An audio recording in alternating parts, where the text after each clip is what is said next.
Welcome to another episode of the Poultry Keepers Podcast. In this episode, Jeff, Carey, Rip, and Mandelyn discuss selecting dual-purpose breeds for production qualities. This episode is part one of a two-part series previously recorded Poultry Keepers 360 livestream. We have a lot of information to share, so let's get started.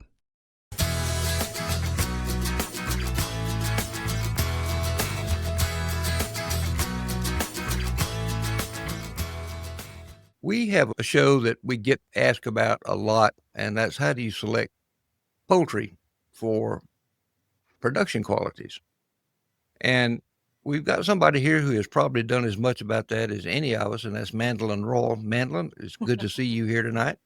Nice to be here. All right. And of course, there's Jeff and Carey and myself here. But coming up in just a few seconds, we are going to get started. All right. So, Mandelyn, I know that you were just processing birds today and going through that whole selection process and all that. What do you look for when you're wanting to improve the meat qualities of your birds? It was about a week ago we processed 23 cockerels, and we do our own processing. So that gives me that view of what the living bird was like and then what that carcass was like after the fact. And I'll look at those birds and see what was the fleshing and what was I feeling when I handled that bird live. What was their structure telling me about their body capacity? What was their back end bone spacing like? Because that back end bone spacing is really important on males, just like it is on the females. And it affects their daughter's productivity for the egg portion. So I've spent a lot of time on the table traits. But there's a whole other piece that happens with the pullets after point of lay. And so you guys are probably aware of the 10% retention rule for breeding stock. And I get a lot of questions where people are like, what 10% am I keeping at 16 weeks? No, it takes a lot longer, actually. If you're going to do the dual purpose thing, you're not getting to that 10% until they're a year and a half, 2 years old. Yeah. And you have to take a staggered approach to it, while also monitoring your feed efficiency and your space and your housing. So when those birds are getting to be 12 weeks, 14 weeks, 16 weeks, I blow through those cockerels and look for who I definitely don't need. And then they give me my notes on carcass qualities and what my birds for more grow out need to feel like to know that they're going to be that same table yield, but in a breeding pen. Okay. I got a question for you. In your birds, which do you find it easier to select through, the males or the females? Both are pretty straightforward, but I do struggle a little bit with being as harsh on the females as the males. And I just console myself that they can always make breakfast eggs and to not force them into a breeding pen. You were talking earlier that the pin bone spacing in the rear was just as critical for egg production as it is for meat production. Yeah. If you process your own birds and they're real tight on the back end and you have to cut up both sides to get the innards out because there's just not enough of an opening to get your hand inside. So that's pretty inconvenient from just the table side of it. But then what they're passing on to their female offspring for their rate of lay. So like on the males, when they're 12, 14 weeks old, I'm already expecting them to have, it's not a very technical measurement tool. I've just used my hands. So at least 2 fingers wide in between the pin bones, and then 3 fingers from the end of the keel up to where those pin bones are. And then it just improves with additional age from there. But that's like my minimum threshold for it. Do you use that same measurement and same expectations on males and females? Definitely for the males. The females, I would expect them to be just a little bit more. And then when they go into active lay and they're into production, then usually you can add another finger onto that. And then when they fall out of production, you can lose a finger because the females have a flexing capability for when they're in or out of active lay. Take us through your process for evaluating your birds, a step-by-step, blow-by-blow thing. So when I first pick them up, I look for that heft. Because you can tell right off if you pick up a skinny bird, it's going to feel like nothing but fluff in your hands. So when I pick them up, I'm just looking for that density. And then when I set them on a scale to get their weight, I'm not going into that with a set weight in mind. since I have been playing around with feed and I have been playing around with my methodology and figuring out what works. I don't have a rigid weight for them, but I compare them against their peers. So I'll weigh every bird in that batch, and then I let them stand on the scale because they're pretty docile. Like, I don't have to fight with them. I don't have to put them in a pillowcase and hang them from a fish scale or anything. I just stand them there, and they stand there and look back at me. And then I watch how they behave, and I watch how they step off that scale, how they walk around, how their legs are tied into their body, where they're positioned at, how they're carrying themselves.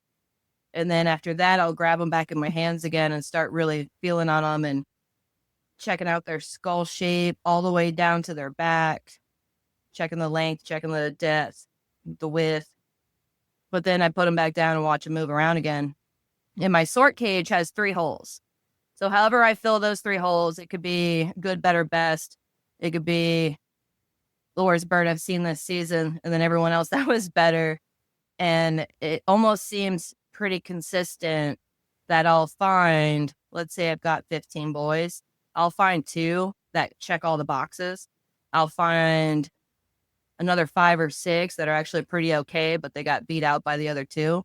And the other ones aren't in the same ballpark of quality that those other ones are. And that way I know how many dinner birds I have right off the bat, and I can go ahead and set them up for finishing. As soon as I know I don't need them and they're of size, I'm usually looking for them to be a minimum of 5 pounds up to 7 pounds for processing when they're between like 14 weeks, 16 weeks, for texture's sake. The longer you wait, the tougher they get. Then you have to adopt your cooking to suit the age of the bird. The younger they are, the more cooking options you have. How long have you been breeding American Bresse now? I'm getting ready to start season 8. Oh, 8. How do your birds stack up now compared to the birds you started with? They're a completely different flock. They don't look the same. They don't feel the same. They don't do anything the same other than having those boring old white feathers. White feathers is not boring. Jeez. Hey, I used to get into patterns. I used to nerd out on lacing, and that stuff got complicated. I much prefer to focus on eggs, meat, more birds. It's easier than tracking feathers. I believe you've got a PowerPoint. You want to? Oh, yeah. We can start looking at pictures. Pictures are worth 1,000 words. So these are 2 point-of-lay pullets, as an example. And that bird on the left, she looks nice and square and boxy in her frame. In between the legs there, you can see you could probably fit your fist through there. The bird on the right, longer legged, those legs are tighter together. And this bird is not going to have that underbody width that really presents well in a shrink bag. She has a different body capacity. She's probably not going to be as productive of a layer as the bird on the left. So once they come of age like this and I start looking at them and like that, I keep the bird on the left and the bird on the right. Nobody gets her. She goes with dumplings. That is the best use for a bird like that, is to go ahead and pair her with dumplings. Rip, from your angle, like, what does that kind of structure tell you about either of those birds? When I see a bird that's wide like that, has that open side-to-side measurement on the tail, that tells me that bird's probably got pretty good body capacity. And sometimes you can get width without the length, but usually if you've got a nice wide body on a bird like that, they're going to have really decent body length. Because if you don't have good body capacity, you really don't have a chicken. That's the bottom line. And it tells me a lot about the structure of a bird, and to some extent, a little bit about the size, because the size or weight of a bird should be coming from the bird's type. Do they have good type? And the fleshing, not just the overall size of the bird. We can breed tall birds, big birds, overweight birds, but that's not the same as what we really want, at least to my way of thinking. When I see those narrow birds, I think of a bird that is lacking in body capacity, is probably not going to be the best layer in the world, that may have problems laying eggs because she is so narrow. That's a pretty narrow bird there on the right. Now, if you were looking at it from the top, she had top width. She just didn't get the bottom width. So you have to look at it from all angles too, because they might trick you from one view. I like to see a bird when you look at the body types comparing the two.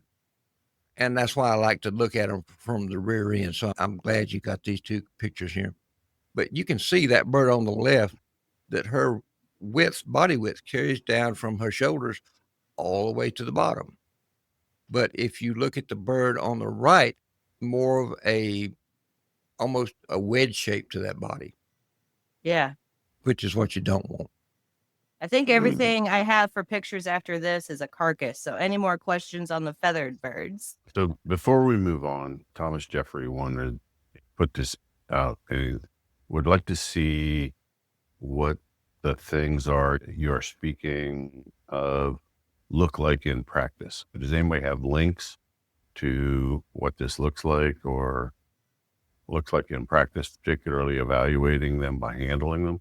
So can you go into more, Rip and Mandelyn, can you go into more detail when you're holding the bird a little bit more, what you're looking for? You talked about the heft, right? And a lot of people don't know how to measure the depth or the chest capacity or the body capacity of a bird. And there are measurements, right, Rip, that you use, like from the keel bone back to the vent. I think there's some kind of measurement there. I hear people talk about. Rather than a set measurement, I tend to refer back to the individual breed standards because it's going to be different for every breed. Rhode Island Reds are supposed to have a brick-shaped body, fairly long, not quite as wide as it is long. But where Mandelyn's bird, I equate them more to the Plymouth Rock style body. They're a little bit shorter. They're blocky birds.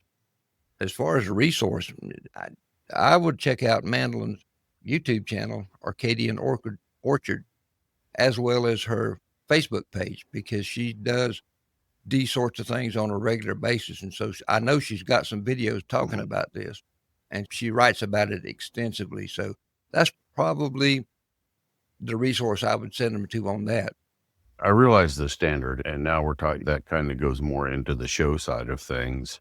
I felt like Thomas was like, when selecting this dual purpose breed, what we're doing tonight, what kind of capacities are we looking for? So even if it was me, it's like, I know we're going to go into carcasses here next. What is a wide back?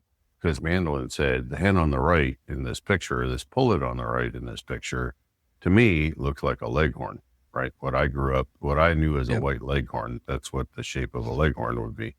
And primarily only really good for egg production. As a kid growing up, if you wanted the most eggs, you got white leghorns. But is there any tips or tricks or anything we can help him? I realize there's probably not any links out there that are valuable to help somebody evaluate. There's really not.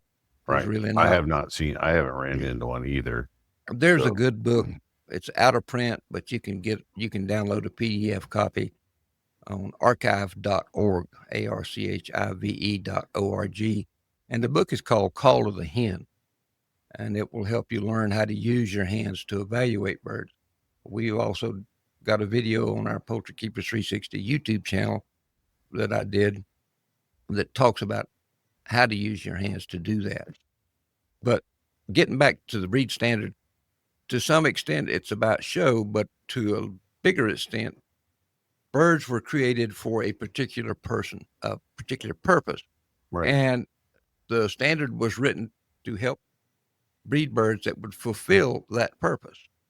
And I know Don Schreider has said several times, if you breed a bird to the written standard, then you have a bird that is capable of meeting the purpose for which it was developed. I remember some of the old Rhode Island Reds that I have seen that were pretty good layers, and they had reasonably good amount of meat on the carcass, but they were also bred to that written standard. To me, when I read through the standard, it sounds like the blueprints to build a bird. And when you go feature by feature, like for the American Bresse proposed standard, because they're not in the APA yet, they've got quite a bit of work ahead of them before they come anywhere near being in the book. but there's terms like when it talks about the front, it says broad. Okay. What does broad mean? To me, it's about finding the birds within the group you're looking at and comparing them to each other and finding those that make you say, oh, yeah, okay, so that's broad. That's a broad bird. And then use that bird to compare the other birds to that one, and then do that trait by trait. And you start to almost form like a puzzle in your mind of what these birds should be. And then I always rely on peer against peer, which helps keep me in line, because if I look at birds that I had 3 years ago and I'm basing it off of what they were, then I'm not going to progress much further. If I look at commercial hybrids and try to aim for that too harshly, I'm going to get away from the standard, and I'm going to end up in that dangerous territory of too much too fast, which is a whole other topic, because you can overbreed them. You can totally get somewhere where you shouldn't be. And then you start seeing complications from that. Like, the standard's there to keep you balanced. Yeah. And you hit a key word there, balance. You want the bird to look balanced in width, in height, in depth of body, in length of back. If you've got one of those areas that looks out of balance with the rest of them, then your bird's going to be off. And Rob posted a question or a comment, said it makes him wonder how many standards work against production qualities. Rob, in all honesty, the reason our standard bred birds are not productive is they have not been selected for that since about 1940 or 1950. Up until that point, standard bred birds were the commercial breeds. There were no hybrids at that point. So to me, if a bird is bred properly and you're selecting for production qualities, you're going to have a good productive bird. But it's something that you have to select for. It's an ongoing process. It's a real battle. Production is something that is easy to lose and can be hard to get back once you've lost it. But Mandy, I think, is a prime example of she didn't have it when she got her American Bresse in her birds. But she's worked for a number of years, and her birds, I've seen pictures. Her birds look nothing now compared to what they looked like when she started with them. It's amazing what you can do in 3 generations, and even more incredible once you get to generation 5. If you really put your head down and focus on what it is you want these birds to be doing and what you want them to look like, and you do that with a ruthless sense of, I never go into a season thinking I'm going to retain 100 pellets because I want 100 layers. I'm going to filter and sort and select my way through all the way until they're a year old. And then I'm going to see how many I have left that I actually feel like hatching from. And then I don't have 100 birds anymore. By the time I go through every little thing from how they grew, what they handled like, what their fleshing was like, what their growth rate was like.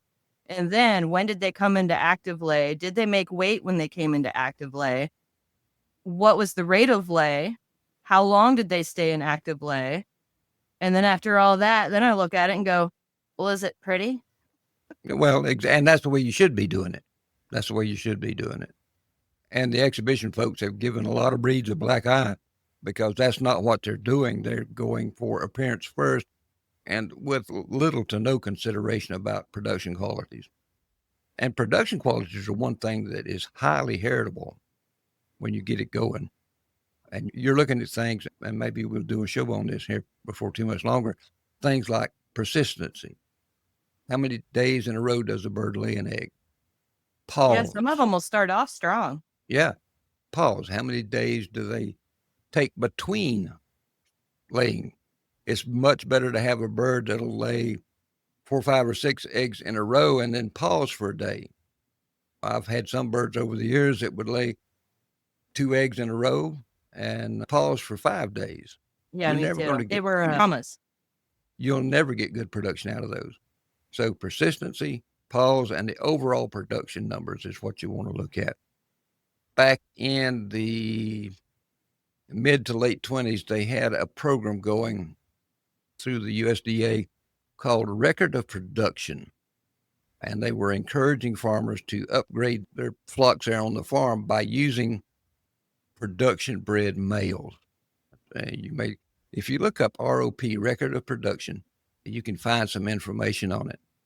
And that did more to set the trend to better production in our birds. And then we kind of lost track of doing that, but which is a shame. You do have some carcass pictures, don't you, man? Yeah, you do. Oh, yeah. I wanted to get a sneak peek at the next one up so I can formulate a thought about it. Go for it. So this is one of the things where I use my hands for evaluations on the living bird, feeling for integrity of the keel. So on the left side is a caved in chest. And when the bird is covered in feathers, you might catch a visual if you know what you're looking for, but you might miss it totally. And you always want to do your selection from far away, get a look at them, watch them, but then you need to get your hands on them so that you don't miss stuff like that, because that caved in chest has a direct correlation to no meat past that divot on the keel. The breast meat fizzles out. It doesn't stay fleshy for the whole length of the keel. It affects the internal capacity and the body capacity because it's pinched up on the back end. That's a keel with problems just from being caved in like that. So on the right side, that keel comes nice and level, straight up and down the bird. The fleshing is true all the way down. And this is stuff that I was working with early. Like this might be from year 2 or 3 when I was sorting out the good from the bad, because the birds I started with, they had problems, but I saw promise in them because of how many of them were decently meaty.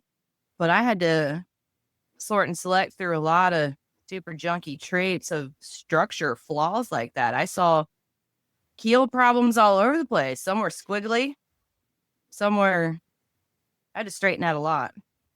And Mandy, you bring up a good point that when you're working to improve birds, it's not an overnight process. And you have to pick your battles of what you're going to work with. If you try, particularly if you're just starting out, if you try to work on correcting more than one thing, 2 if you're lucky, if you think you're going to correct it all in 1 year or 2 years or 3 years, that's not going to happen.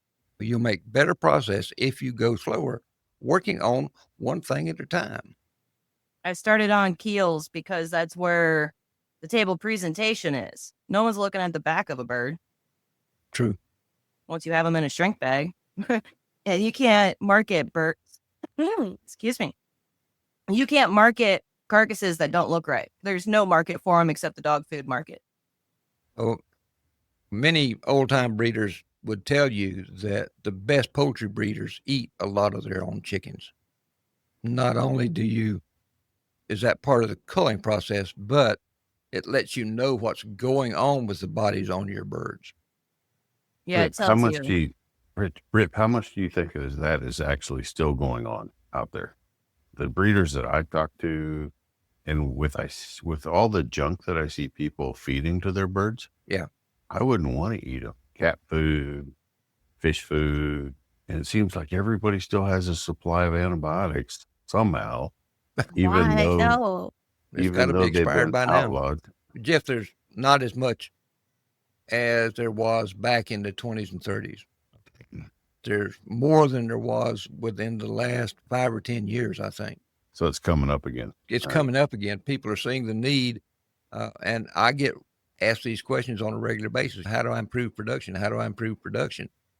And golly, one of the best things you can do is go back and read some of these old historic poultry books, because it's all spelled out in there, what they did, the steps they went through, and how they sorted their birds to make these improvements. And then when the hybrid birds came along, that became the poultry to raise. And so then the standard bred birds were kept alive only because folks liked to show them. But again, they lost faith in working on their production abilities. I don't know why people don't eat them, but I agree. There's a revived interest in dual purpose birds. Yes. Especially with the homesteading movement picking up steam. But like the folks I would have met at Ohio Nationals, for the most part, those people are not eating their culls. No, they're not putting birds on the table. And it seems like we've gotten away from that. I'm not that much younger than you, Rip. Yeah, I remember Grandma had a flock of chickens, and you never know who had the unlucky day. But For my great-grandmother, it was the first cockerel that looked at her sideways on a Sunday afternoon. Or the one that was easiest to catch. She'd go out with a pan of feed. She totally cheated. She'd throw down some feed and stand there and talk to him and then just reach down, grab one right by the neck, and that was it. That's how you're supposed to do it. That's right. She had that swing down to an art. She didn't even need a knife or a cone. She didn't need any equipment. She didn't. See, She that was was only 4'11", so she just had to walk out there and not reach too far down to the ground, being as short as she was. This concludes part 1 of selecting dual-purpose poultry. Be sure and listen to part 2 next week. We appreciate you joining us for this information-packed episode. If you found it helpful, please share it with a poultry friend so they can enjoy it too. We'll be back with the conclusion of this topic next Tuesday. Until we do, keep observing and enjoying your flock. So long, everybody.